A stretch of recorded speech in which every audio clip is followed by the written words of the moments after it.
Great. Well, thank you all for tuning in to another edition of Commonsense Conversations with the Alliance for Gun Responsibility. We're really lucky today to have Representative Jesse Johnson with us. So thank you so much, Rep. Johnson, for joining us today. Thank you for having me. Absolutely. I want to just start, which we did this last week as well when we spoke with Senator Dingora, and unfortunately we're in a position where we're having to do it again, is just acknowledging the sort of spate of recent violence, and that, this week has really brought a devastating toll of gun violence into sharp focus. Just a week ago today, the shooting in Atlanta, which was clearly a reminder that the fight to end gun violence must include the fight to dismantle white supremacy. And that the next day we had a shooting here at home at the Emerald City Bible Fellowship Church in Seattle and lost a young man. And then, of course, yesterday, another mass shooting shook the nation in Colorado. 10 people were killed. And again, these are just really bringing into sharp focus the epidemic that is gun violence that has continued and actually been exacerbated by the COVID pandemic that we find ourselves in. So before we get started, sort of digging into what you're doing in session this year, would love to give you an opportunity just to respond to what we're seeing both in our own communities and across the country. Well, thank you so much, Renee, and I am totally with you. It's been a tough week in the country, and kind of just brings us back to last summer and all the tragic violence we saw from law enforcement, and now we're seeing it from just community members towards other community members, across racial lines, across ethnic lines, socioeconomic lines, and it's just really unfortunate, and it shows how much work we still have to do, and really addressing policy and not repeating the same mistakes of the past, but staying focused on public safety, equity, and bringing down this horrific racist, values that we're seeing in some of our community, and unfortunately, it's just manifested in some really tragic events that have taken place. Yeah, it really has. And I also really want to acknowledge that, Boulder and Atlanta right now have captured the nation's attention, but we know that hundreds more shootings have happened and happen every day without making headlines. Even as the pandemic upended almost everything about our daily lives, shootings have persisted. And I think there's a sense that mass shootings have gone down. And it's true that the headline grabbing ones have, but in general, they have not. We've actually seen a 50% increase when we compare 2019 to 2020, which is a really startling fact. And this also sort of drives home that we really need to address gun violence in all its forms, from these extremely public mass shootings to daily gun violence to state-sanctioned gun violence, which is what we're here specifically to talk with you about today. We know that we can't end the gun violence epidemic without putting an end to police violence, which is so often carried out with the gun. And this last year really brought the need for real change to sanctioned violence and to strengthen police oversight and accountability into sharp focus around the country in ways that we should have seen before, but we really had not. So I know you've been leading on this crucial and long overdue work on police accountability, and would love for you to start by sharing how you got started in that work and sort of what that work has looked like for you this session. Yeah, thanks. I'd love to share. We got started last summer, right after the murder of George Floyd and the coverage around Breonna Taylor's murder, and locally with Manny Ellis. And the House leadership team decided to put together a police leadership team, and that included myself and 6 other members on the House side. And, we came together, had some conversations around how we wanted to proceed with this work, because, historically, when policies are brought forth around police reform, it's led by law enforcement agencies, and they will bring proposals to members to sponsor. And we didn't want to do it that way. We wanted to really have community be at the center and the lived experiences of families impacted by police violence. So we reached out to Leslie Cushman, the citizen sponsor of I-940. We reached out to the Washington Coalition on Police Accountability, Black Lives Matter, King County, and Washington for Black Lives, all these groups that had formed last summer. And even prior to that, and we decided to have conversations. And throughout the summer, we had forums, we talked with individuals, with families, with young people, and we came up with a number of proposals. I think we started with like 60 something proposals, and we narrowed it to 13 priority bills, 8 in the House side and 5 in the Senate side. And that's what we see in the session. The bills that have moved forward were from those priority bills. But along this process, we have tried not to, we've tried to involve all stakeholders, but again, we really wanted it to be community-led. And so that led to a lot of challenging conversations, late nights on Zoom with both community and with law enforcement around these bills.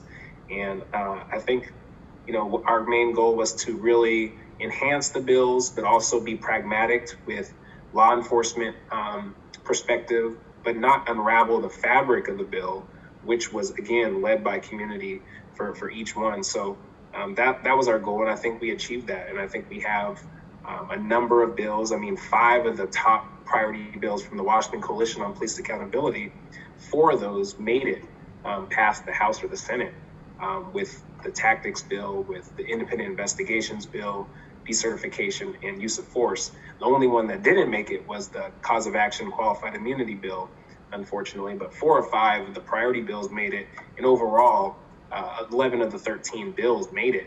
And so I think we achieved a lot this year, and I think we're gonna see those across the finish line in the next couple weeks on both chambers and see where they go.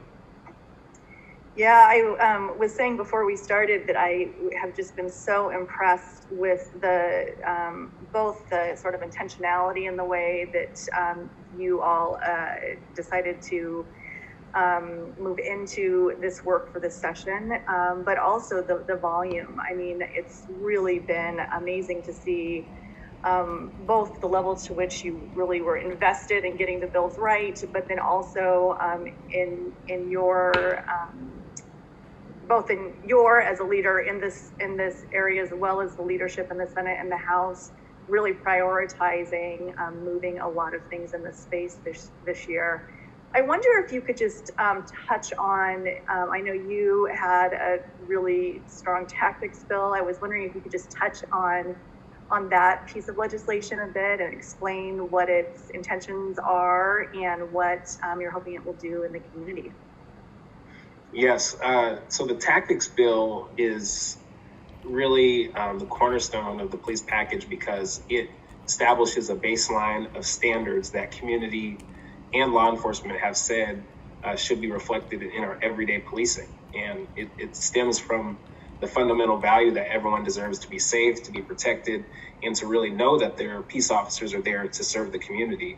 And Black and brown communities have said for decades that there's certain tactics that just simply do not uphold that value. So we decided to move forward with a ban on chokeholds and neck restraints, especially after the George Floyd situation, the Manny Ellis situation, the disproportionality of those tactics being used against Black men specifically. And so we really wanted to address that. We wanted to address no-knock warrants that are rooted in the war on drugs and racism, and really also put police officers in harm's way as well when you consider the fact that a lot of officers get shot at when entering a home through a no-knock warrant issued by the court. And so that was another tactic we wanted to get rid of. The original bill had a full ban on tear gas because that's a piece of equipment that, in fact, our military has banned in wartime. However, has been used, as we saw evident last summer in the protests in downtown Seattle and across the country. But one of the situations with that is, there are certain circumstances where I learned, its use could be preventing other violence towards communities. So like an example of a hostage situation or a barricaded suspect with a bomb, Tear gas may be the only thing that officers can get into the situation where they don't have to get close enough to harm officers or other community, but they can get that suspect out. And so we did remove the full ban and allow for that, as well as in DOC facilities where if there's a riot or something happens, and a lot of folks don't know, but corrections officers do not have guns.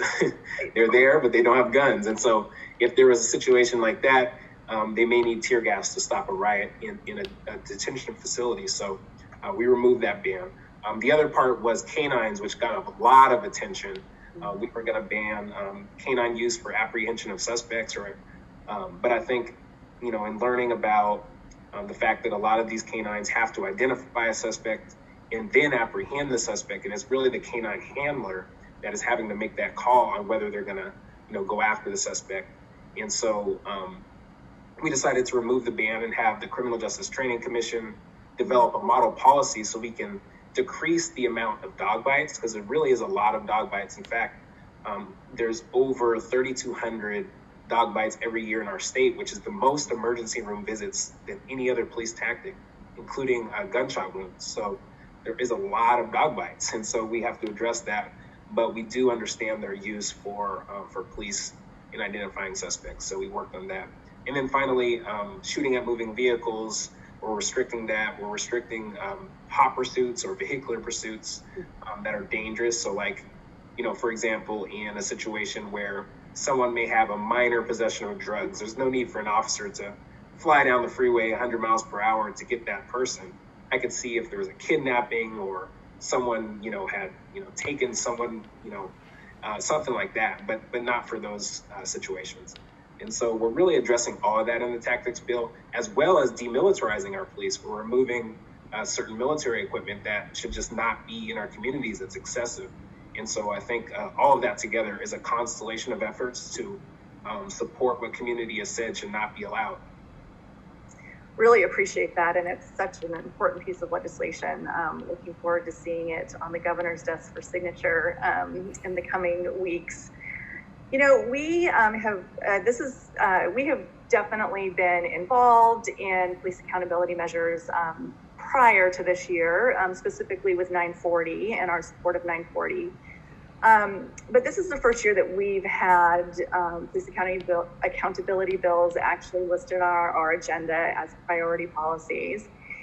And, I would just like to hear in your words sort of how you think about police violence fitting in with our conversations around gun violence. Would just love to hear how you think about those two things that we see as part of a larger whole, but would love to hear from you how you see those things working or not working together. Well, I'll say that guns are a really polarizing issue in our communities. And, I know anything, when you talk about guns, it gets really territorial really fast. And so I think we just having these conversations around, for example, with demilitarizing police, should they really have guns with .50 ammunition or higher, machine style guns in our communities? Probably not. But then the question is, well, should everyday folks have that too? If we're not going to allow it for officers, why should everyday people have it too? And so they really intertwine. And I think we've witnessed the evidence of so much unnecessary police violence, not only in the last couple of weeks, but the last 10, 20 years, where it's gone up, like you said, especially in communities of color. So we have to really address everything kind of at once. And I don't think you can do one thing without doing the other. And as we're looking at what's acceptable for our police, we also have to look at what's acceptable for our communities as they're showing up to public spaces where there's lots of people. And, even the bill around should guns be allowed at the state capitol. So I think a lot of it is really, we have to look at everything together. We also have to show solidarity for the victims of these, heinous crimes, like we saw in Boulder, Colorado, and Atlanta, and here as well. And so how do we do all that where folks are demanding for change, but yet, we have a system that embraces and really, tries to prevent policies that take guns from folks. And so I know, I support the Second Amendment, but at the same time, I support public safety as well. And so how do we make sure that we're doing what's right with both of those pieces? Yeah, absolutely. I appreciate that. Well, are there things that that we can tell our supporters about how we can be helpful around the police accountability bills that are still moving this year?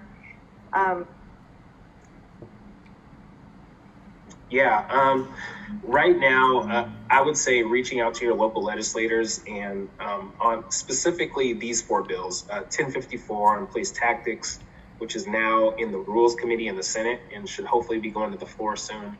House Bill 1310 on use of force, which is also in the Senate.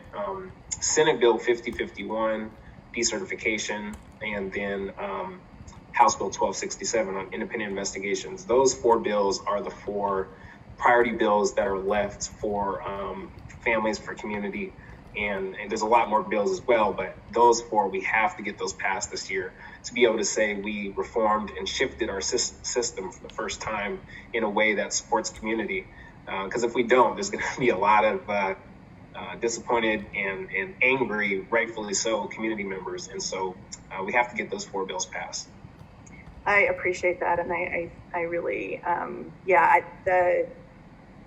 we owe it to the families that have suffered at the end to really get these things through. So we will continue to encourage our base of supporters from around the state to do just that. And we're getting close to the time to wrap up. Want to just hear from you about what you are most excited about doing once we're through. Hopefully it will be a new normal. We're never going back to the old normal, I hope, but at least when we are all vaccinated and able to be together again, what are you looking most forward to? Well, I'm really excited. I'm actually getting the vaccination this weekend because I have my other job. I'm a high school, college, and career counselor. So when I go back after session, I need to be vaccinated. So I'm excited. Yeah, I'm not actually going back till May 1st, but still, it's still another 2 months of school because schools will be open by then. So I'm excited to get that. But I would say just for me, it's just being around family again. I feel so disconnected. I know a lot of us do, outside of, my immediate family and my wife here and dogs. Just not being able to see folks. I haven't seen, extended family members in a year. And so that'll be nice to be able to just spend time, hopefully have a summer barbecue here and there. That'll be good.